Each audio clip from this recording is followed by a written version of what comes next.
자, 우리 옆 사람 바라보면서도 조금은 새벽이라 부담스럽지만 그래도 옆 사람 바라보면서 사명을 감당할 때가 가장 행복합니다.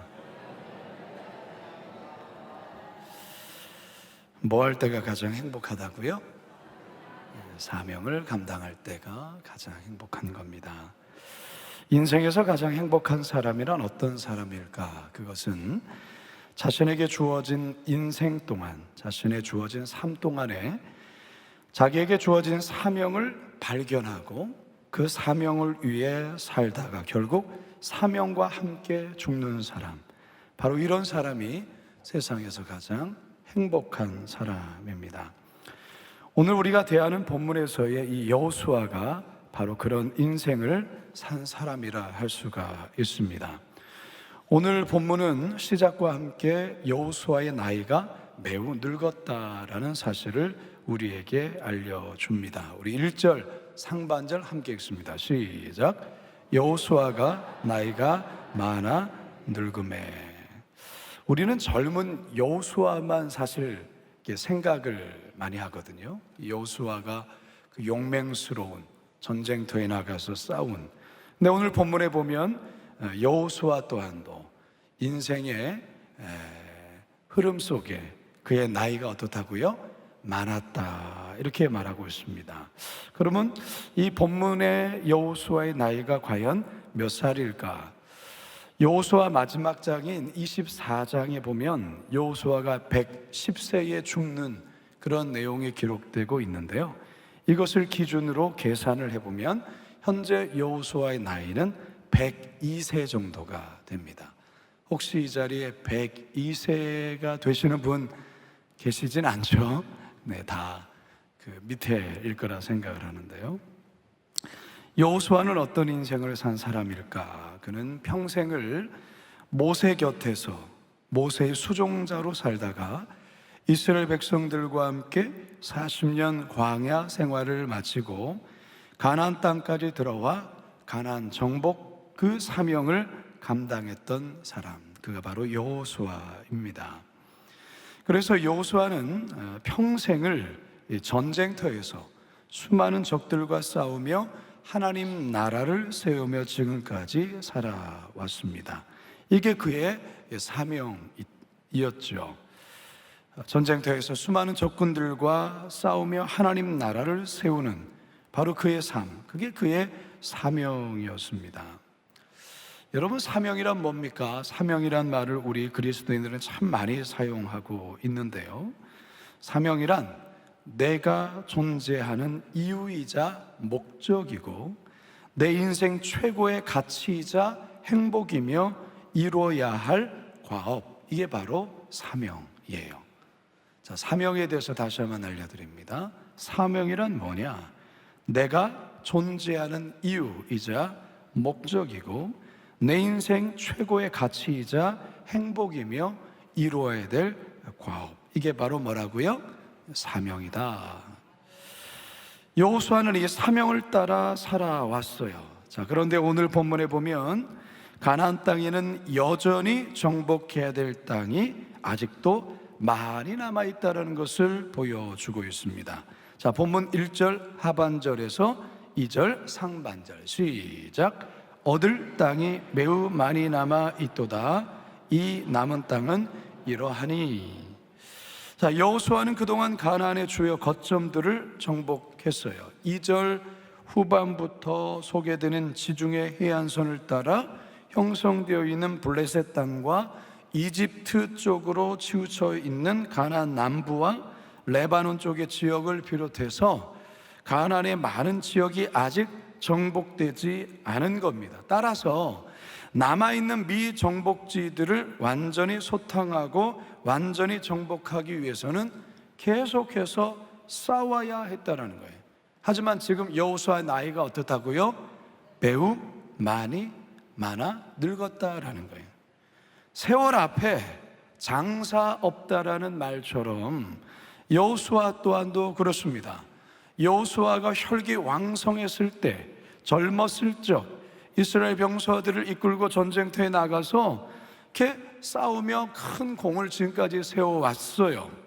그러나 이제 여호수아 나이가 많아졌고 늙었어요. 그래서 그때와 같이 병사들을 이끌고 선두주자에 서서 싸울 수 있는 그럴 만한 기력은 아직은 없습니다. 자, 그렇다면 이제 여호수아의 사명은 끝난 건가? 아니에요. 이제 그에게 그의 나이에 걸맞게 남아있는 아주 중요한 사명, 적어도 3가지가 남아있어요. 젊었을 때는 그가 병사들을 이끌고 아직 정복되지 않은 가나안 땅의 수많은 족속들을 제압하고 싸워서 이 가나안 땅을 정복하는 일이 여호수아에게는 사명으로 남아 있었지만, 이제 나이가 많은 이제 102세가 된 여호수아에게 이제 중요한 사명 3가지가 남아 있다는 것입니다. 첫째, 여호수아가 이미 정복한, 물론 아직도 정복해야 될 많은 땅들이 있지만 이미 정복한 땅을 지파별로 잘 분배해야 될 일이 여호수아에게 남아 있어요. 이게 참 중요합니다.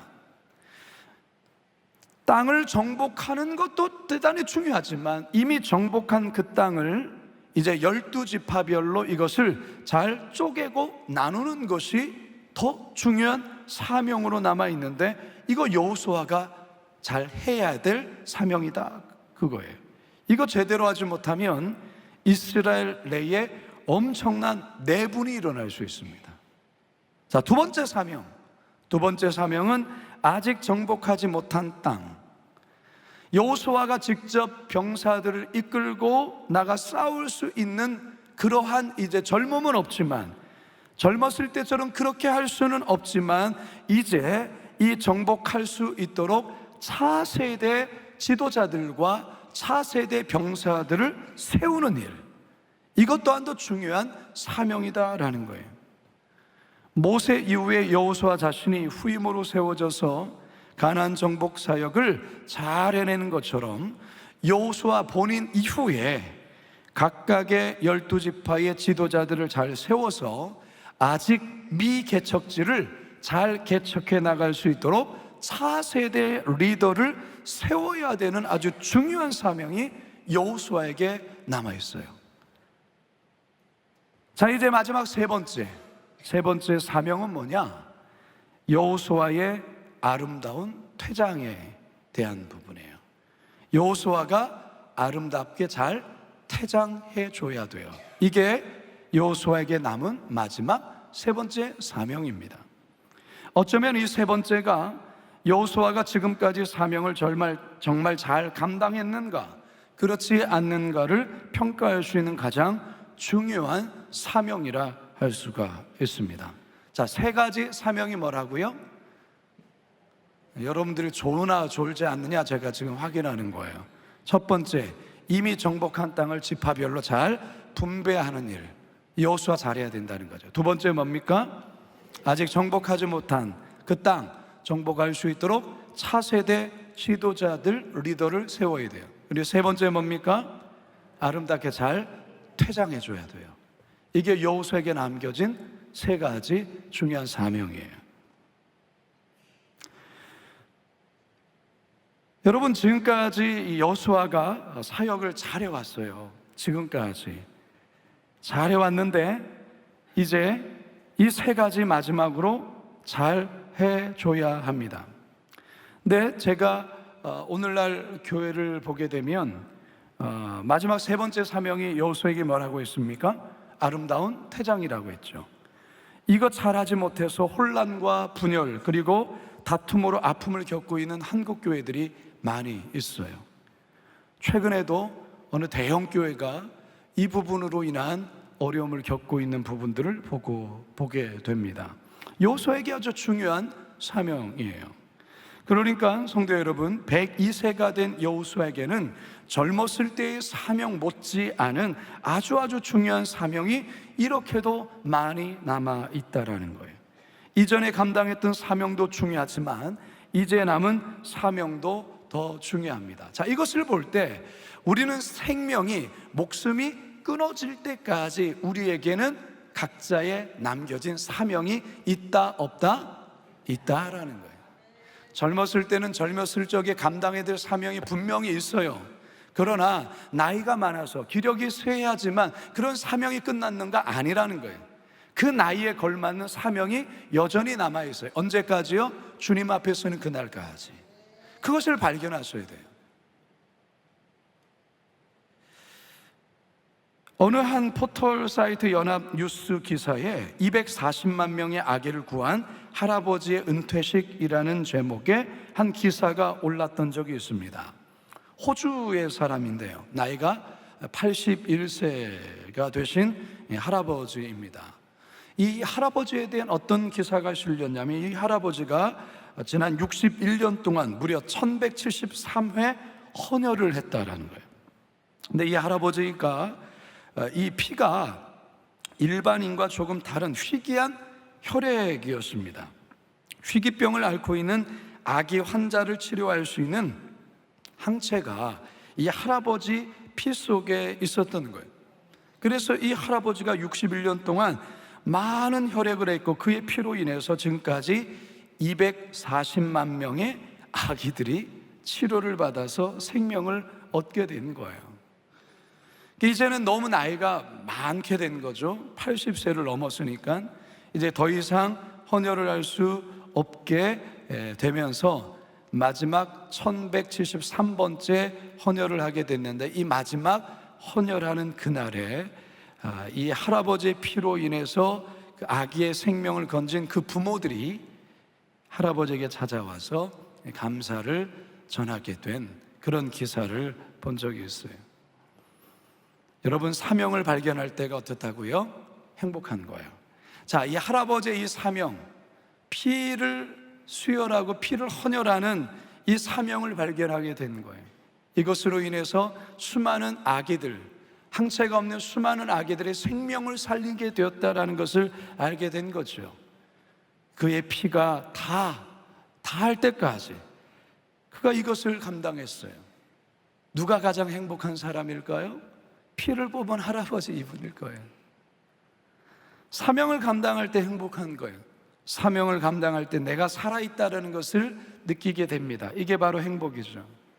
돈이 많은 부자가 행복한 게 아니고요, 그 돈을 통해 사명을 발견하고 그 사명을 감당할 수 있는 사람이 행복한 거예요.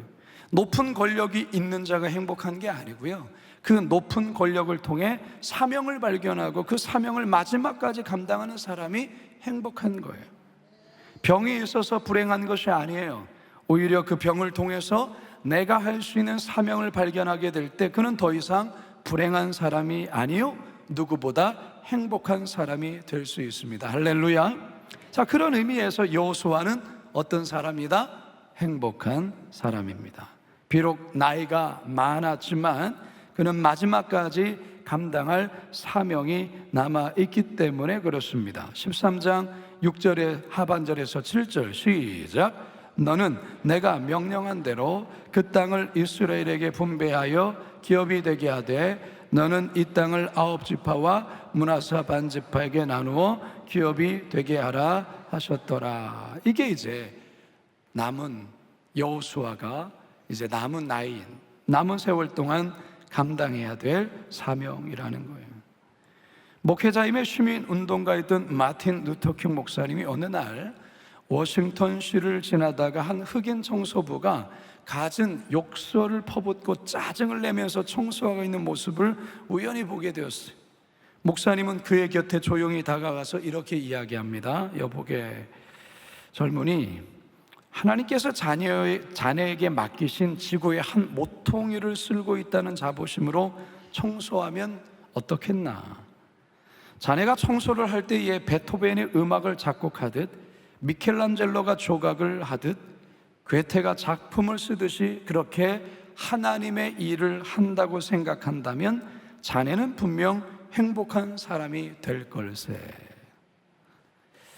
우리가 사명이라고 하면 뭔가 대단한 것, 뭔가 대단해야 될 것 같고 꼭 신앙적인 거여만 될 것 같은 그러한 부담이 있습니다만, 그런데 사명은 그렇게만 생각하면 우리가 할 수 있는 게 별로 없어요. 사명이란 모두에게 주어져 있는 건데요, 사명이란 내가 처한 환경과 상황에서 이웃과 하나님 나라를 위해 할 수 있는 최선의 일, 이게 바로 내게 주어진 사명이에요. 연로하신 우리 권사님들, 연로하신 집사님들, 연로하신 장로님들, 가끔 젊었을 때에는 교회에서 많은 일을 했는데 지금은 그렇게 하지 못해서, 건강이 허락지 않아서 예전만 하지 못한 그런 건강 상태로 대단히 미안해하고 안타까워하시는 분들 있습니다. 이제 본인은 한물 같다 이렇게 푸념하시는 분들도 있어요. 제가 앞에서도 말씀을 드렸지만 나이가 들었다고 또 사회에서 은퇴하였다고 나의 사명이 끝난 걸까? 절대로 아니에요. 제일 중요한 사명이 남아있어요. 죽을 때까지 감당할 수 있는 사명, 그게 뭐냐? 기도의 사명이에요. 복음 전도의 사명이에요. 꼭 현장에 나가서 복음을 전하지 못한다 할지라도 젊은 우리 전도인들이 현장에 나가서 전도할 때 그 시간에 교회에 남아서 기도하는 것, 이게 복음 전도하는 사명과 똑같은 거예요. 제가 예전에 서울의 영암교회에 있을 때에 화요 전도대를 담당을 했어요. 전도대원들이 그래도 이제 잘 걷고 또 이렇게 노방에 나가서 이제 복음을 전하는데, 80이 넘으신 분들은 젊었을 때는 그렇게 열심히 했는데 무릎이 아프고 건강이 여의치를 못하는 거예요. 그러니까 현장에 나가기가 쉽지 않죠. 그런데 그 권사님들이 한 15분 정도가 이제 전도인들이 다 같이 모여서 먼저 예배를 드리고 뜨겁게 찬양하고 기도하고 현장을 흩어지는데, 이 15분의 나이 많으신 분들은 이제 그 자리에 그대로 남아서 이제 2부 순서를 갖는 거예요. 다른 분들은 현장에 나가서 전도할 때 이분들은 남아서 전도자들을 위해서 기도하는 거예요. 근데 제가 그걸 몇 년 동안 인도했거든요. 여러분, 현장에 나가서 복음 전하는 것 대단히 중요하죠. 그러나 그 자리에 남아서 그 젊은 전도자들을 위해서 뒤에서 기도로 함께 밀어주고 끌어주는 이 사명, 너무너무 대단히 중요한 사명이에요. 이분들이 뒤에서 영적인 포를 쏘아주고 영적인 미사일을 기도로 쏘아주기 때문에 전도자들이 현장에 나가서 주눅들지 아니하고 당당하게 복음을 전하는 것입니다. 따라서 나는 옛날처럼 건강이 여의치가 않아. 맞아요, 그럴 수 있어요. 우리 모두는 어떻게 나이를 이길 수가 있겠습니까? 세월을 어떻게 이길 수 있겠습니까? 그러나 우리는 주님 앞에 서는 그날까지, 목숨이 끊어지는 그날까지 여전히 담당해야 될 사명이 있다라는 것입니다. 그거를 찾으셔야 돼요. 사명을 감당할 때 어떻게 된다고요? 행복한 거예요. 내가 살아있다는 것을 깨닫고야 되는 것이죠. 사명을 감당하면요, 우울하지 않습니다. 사명을 감당해보면 우울할 틈이 없어요. 낙심할 틈이 없습니다. 그 사명 마지막까지 끝까지 감당할 수 있기를 축복합니다. 그러면 행복한 인생으로 살아갈 수가 있습니다. 이 파란만장한 인생을 살은 여호수아, 이제 점점 끝이 다가오는데요. 여호수아 현재 나이가 몇 살이라고요? 102살. 그는 8년 후인 110살, 110살에 세상을 떠나는데요. 그가 세상 떠난 장면을 성경은 여호수아 23장 29절과 30절을 이렇게 소개합니다. 같이 한번 읽어봅니다. 시작. 이 일 후에 여호와의 종 눈의 아들 여호수아가 110세의 죽음에 그들이 그를 그의 기업 경내 딥낫 세라에 장사하였으니, 딥낫 세라는 에브라임 산지 가스산 북쪽이었더라. 평생을 하나님 앞에 산 사람, 하나님을 경외하고 주어진 사명을 끝까지 감당한 사람, 여호수아는 자신에게 주어진 사명 모두 마치고 하나님 앞에 서게 될 그날을 늘 인식하며 살아왔다라는 것입니다. 우리 모두에게도 언젠간 끝이 있습니다. 맞습니까? 네, 맞아요. 제가 조금 있다가 또 이제 발인 예배하러 또 장례식장에 가는데요. 제가 1년에 장례식에 몇 번이나 갈까요? 꽤 많이 갑니다. 이 장례가 이렇게 몰릴 때는 뭐 일주일에도 뭐 몇 건이 됩니다. 모든 인생은 이 땅에서의 삶은 끝이 있어요. 끝이 있어요. 주께서 맡기신 사명, 주신 일을 더 하고 싶어도 할 수 없는 날 온다라는 거예요. 그러기 때문에 우리에게 지금 주어진 건강, 지금 나에게 주어진 사명, 오늘 1, 2 찬양위원회에서 오늘 수고해 주시고 함께 귀한 헌신의 찬양으로 나가고 있는데요, 목소리 높여서 노래하고 싶어도 이게 목소리가 안 올라갈 때가 와요. 그러니까 지금 목소리 올라갈 때 마음껏 찬양하셔야 됩니다. 우리에게는 더 하고 싶어도 더 할 수 없는 날이 온다라는 것이죠. 어떤 분이 이런 말을 했던 기억이 있습니다. 우리 그리스도인들은 노깃으로 폐기 처분되어서는 안 되고 닳아 없어져야 한다. 저는 이 말이 뭔가 마음에 깊이 꽂혔어요. 노깃으로서 폐기 처분되어서 안 되고 닳아 없어져야 된다. 우리 각자에게 주어진 사명, 그 사명 감당하다 주님 앞에 서야 하는 것입니다. 제가 참 좋아하는 찬송가가 있어요. 저는 이 찬송가를 부를 때마다 늘 눈물이 나요. 늘 눈물이 나는 찬양. 마치 이 찬양의 가사를 이렇게 들여다보면 한 편의 영화를 보는 듯한 그런 찬송이에요. 바로 찬송가 240장의 찬송인데요, 주가 맡긴 모든 역사 힘을 다해 마치고 밝고 밝은 그 아침을 맞을 때 요단강을 건너가서 주의 손을 붙잡고 기쁨으로 주의 얼굴 배우리. 나의 주를 내가 그의 곁에 서서 배우며 나의 주를 손에 못자국을 보아 알겠네. 하늘나라 올라가서 주님 앞에 절하고 온유하신 그 얼굴을 배울 때 있을 곳을 예비하신 크신 사랑 고마워 나의 주께 기쁜 찬송 드리리. 나의 주를 내가 그의 곁에 서서 배우며 나의 주를 손에 못자국을 보아 알겠네. 이 세상을 일찍 떠난 사랑하는 성도들 나를 맞을 준비하고 있겠네. 저희들과 한 소리로 찬송 부르기 전에 먼저 사랑하는 주를 배우리. 나의 주를 내가 그의 곁에 서서 배우며 나의 주를 손에 못자국을 보아 알겠네. 영화로운 시온성에 들어가서 다닐 때 흰옷 입고 황금길을 다니며 군고문고 맞추어서 새 노래를 부를 때 세상 고생 모두 잊어버리리. 나의 주를 내가 그의 곁에 서서 배우며 나의 주를 손에 못자국을 보아 알겠네. 주가 맡긴 모든 역사 힘을 다해 마치고 밝고 밝은 그 아침을 맞을 때 요단강을 건너가서 주의 손을 붙잡고 기쁨으로 주의 얼굴 배우리. 나의 주를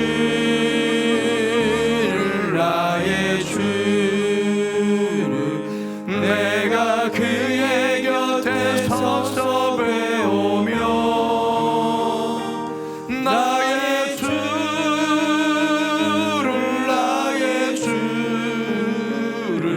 손에 못자국을 보아 알겠네.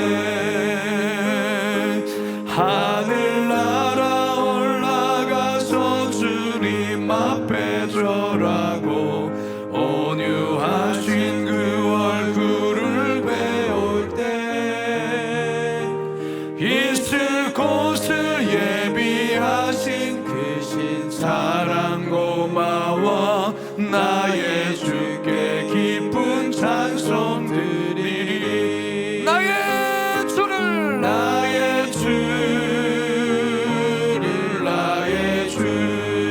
내가 그의 곁에 서서 배우며 나의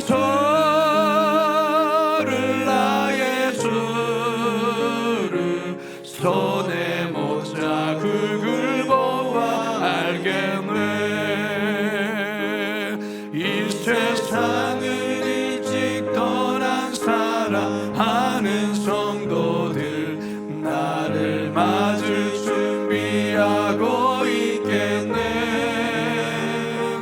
저희들과 한 소리로 찬송 부르기 전에 먼저 사랑하는 우리 주님의 얼굴을 배울 겁니다. 여러분 믿으십니까? 나의 주를, 나의 주를, 나의 주, 내가 그의 곁에 서서 배우며 나의 주를, 나의 주를, 나의 주를 손에 못 자극을 우리 가슴에 손을 얹고 사절 고백합니다. 영화로운 시온 성에 들어가서 다니시 옷 입고 왕금 길을 다니며 우리가 그날에 그리할 것입니다. 눈고 맞추어서 새 노래를 부르 세상 고생한 거, 세상 고생한 거 잊어버리니. 아멘. 나의 주를, 나의 주를, 내가 그의 곁에 서서 배우며 나의 주를, 나의 주를 손에 못 자극을 보아 알겠네. 이제 말씀을 마칩니다. 오늘 1찬양, 2찬양 귀한 평생을 하나님 앞에서 찬양하고 예배하는 여러분들의 헌신과 수고가 있기에 우리 교회 예배는 아름답습니다. 여러분들이 지금까지 그것을 사명으로 알고 지금까지 감당해 오신 줄로 압니다. 여러분 주님 앞에 서는 그날까지 계속해서 잘 감당해 주시기를 부탁합니다. 가장 무더운 8월입니다. 오늘 평소 같았으면 좀 더 많이 나왔을 텐데 아마 휴가로도 떠나시기도 하고 또 그런 것 같습니다. 오늘 말씀을 통해서 여러분 무엇을 깨닫습니까? 사명이란 뭐라고 했습니까? 내가 존재하는 목적이자 살아야 될 이유이며 내 인생 최고의 가치이자 행복이고 일평생 이루어야 될 여러분들에게 주어진 과업입니다. 마지막까지 내가 감당해야 될 그 사명 찾아야 합니다. 찾았다면 그 사명 끝까지 감당해야 합니다. 그래야 할 때 진짜 행복한 인생이 되는 것입니다. 우리의 인생은 노기스로 폐기 처분되어서는 안 되고요, 마지막 호흡 멈출 때까지 주어진 사명 감당하다 호련히 하나님 앞에 서야 될 줄로 믿습니다. 여호수아처럼 마지막까지 사명 감당하다 주님 앞에 쓰시는 행복한 사명자들 다 되시길 주님의 이름으로 축원합니다.